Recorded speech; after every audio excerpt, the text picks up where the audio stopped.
পরীর ডানা ভেঙে পড়ে যাওয়া শরীফুল রাজ নাকি মন্দিরার তালে তালে সুর তুলেছেন। শোনা যাচ্ছে তারা নাকি গোপনে চুটিয়ে প্রেম করছেন, সুযোগ পেলেই একান্তে সময় কাটাচ্ছেন।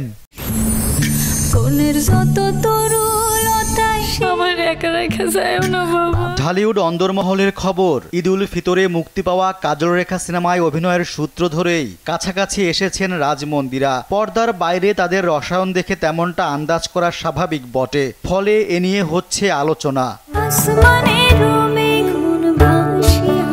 বাংলাদেশ চলচ্চিত্র পরিচালক সমিতির পুরস্কার প্রদান অনুষ্ঠানে রাজের সঙ্গে প্রেম বিষয়ক প্রশ্নের মুখে পড়েন মন্দিরা।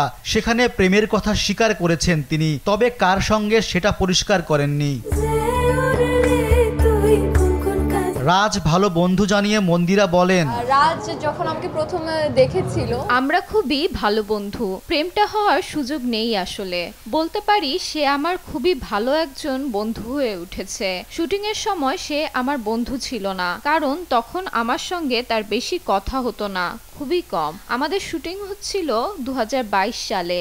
এখন সে যে লাইফটা কাটাচ্ছে তখন সে এই লাইফে ছিল না, তার তখন সন্তান হয়েছিল। সবকিছু মিলিয়ে সে তার মতো ছিল। তখন মাত্রই আমাদের প্রথম দেখা। আমার সবথেকে বেশি ভালো লেগেছে খাওয়া দাওয়া। তিনি আরো বলেন,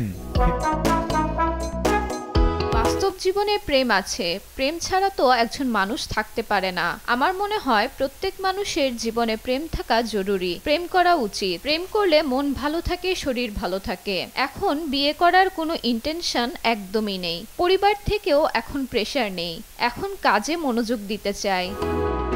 তবে প্রেমিকের পরিচয় প্রকাশ করেননি মন্দিরা, সেই দায়িত্ব দিয়েছেন সাংবাদিকদের ওপর। তিনি বলেন, করছি, কার সঙ্গে করছি, কিভাবে করছি, এটা সাংবাদিকদের দায়িত্ব খুঁজে বের করার। আপনারাই খুঁজে বের করুন।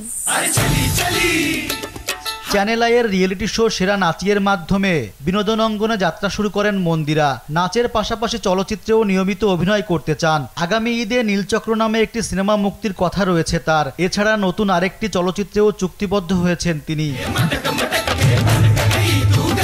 রেজওয়ান সিদ্দিকী, দেশ টিভি। दिल को बेकार जी तेरी ही